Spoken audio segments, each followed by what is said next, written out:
நேயர்கள் அனைவருக்கும் வணக்கம். நான் உங்கள் உமா முருகேசன். இன்னைக்கு நம்ம இந்த வீடியோல என்ன செய்ய போறோம்னு பார்த்தீங்கன்னா 100 சப்பாத்தி பண்ண போறோம். சப்பாத்தி எல்லா வீட்லயும் ரெகுலரா நம்ம பண்ற டிஃபன் தான். இருந்தாலும் 100 சப்பாத்தி எப்படி பண்றது, அதுக்கு என்னென்ன பொருட்கள் தேவை, என்னென்ன அளவுகள் தேவை, அதை எப்படி செய்யறது வீடியோவில் சொல்லியிருக்கேன். வீடியோ கடைசி வரைக்கும் பாருங்க. புட்டி தமிழ் சேனலுக்கு சப்ஸ்கிரைப் பண்ணலைன்னா சப்ஸ்கிரைப் பண்ணிக்கோங்க. வாங்க வீடியோக்குள்ள போகலாம். நம்ம இப்போ 100 சப்பாத்தி செய்யறதுக்கு 3 கிலோ கோதுமை மாவு எடுத்திருக்கோம். இந்த கோதுமை மாவு வந்து கடையில் வாங்கினது கிடையாது. நம்ம கோதுமையை வாங்கி கழுவி காய வச்சுட்டு அரைச்சி வீட்டில் வச்சுருந்தேன். அந்த மாவு தான் நான் யூஸ் பண்ணுறேன். அந்த மாதிரி நீங்கள் செஞ்சுக்கலாம், இல்லை கடையில் வாங்கின மாவும் நீங்கள் செஞ்சுக்கலாம். இப்போ 3 கிலோ மாவை இந்த பாத்திரத்தில் சேர்த்துக்கலாம்.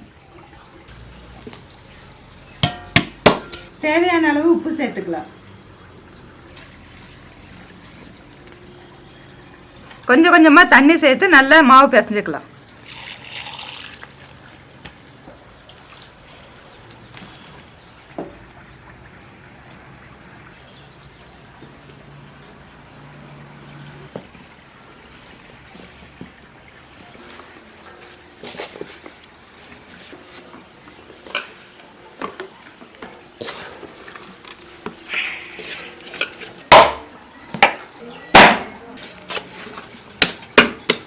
மாவு நல்லா பிசைஞ்சு ரெடி ஆயிடுச்சு.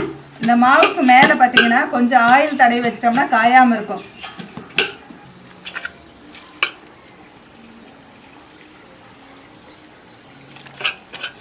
அரை மணி நேரம் அப்படியே இருக்கட்டும், நம்ம சப்பாத்தி தேய்ச்சிக்கலாம்.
இப்போ நம்ம 100 சப்பாத்தி செஞ்சு முடிச்சாச்சு.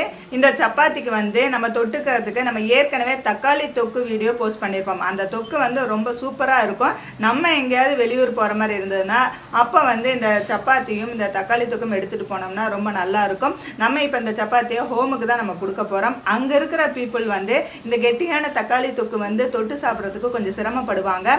அதனால் இந்த தொக்கு கூட நம்ம வந்து ஒரு தேங்காயும் 100 கிராம் பொட்டுக்களையும் சேர்த்து அரைச்சி இது ஒரு குருமாவாக நம்ம வந்து பண்ண போகிறோம். இந்த குருமாவும் ரொம்ப டேஸ்ட்டாக இருக்கும். இந்த தொக்கு கூட நம்ம ஒரு தேங்காயும் 100 கிராம் பொட்டுக்கல்லையும் சேர்த்து அரைச்சிட்டு வந்திருக்கேன். அதையும் இதை சேர்த்துக்கலாம்.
நம்ம 100 சப்பாத்தி செஞ்சு முடிச்சாச்சு. இந்த வீடியோ பிடிச்சிருந்தா லைக் பண்ணுங்க, ஷேர் பண்ணுங்க. வீடியோ பத்தின கருத்துக்களை கமெண்ட் செக்ஷன்ல கமெண்ட் பண்ணுங்க. ஃபுட்டி தமிழா சேனலுக்கு சப்ஸ்கிரைப் பண்ணுங்க, சப்ஸ்கிரைப் பண்ணிக்கோங்க. மீண்டும் அடுத்த வீடியோல சந்திக்கலாம்.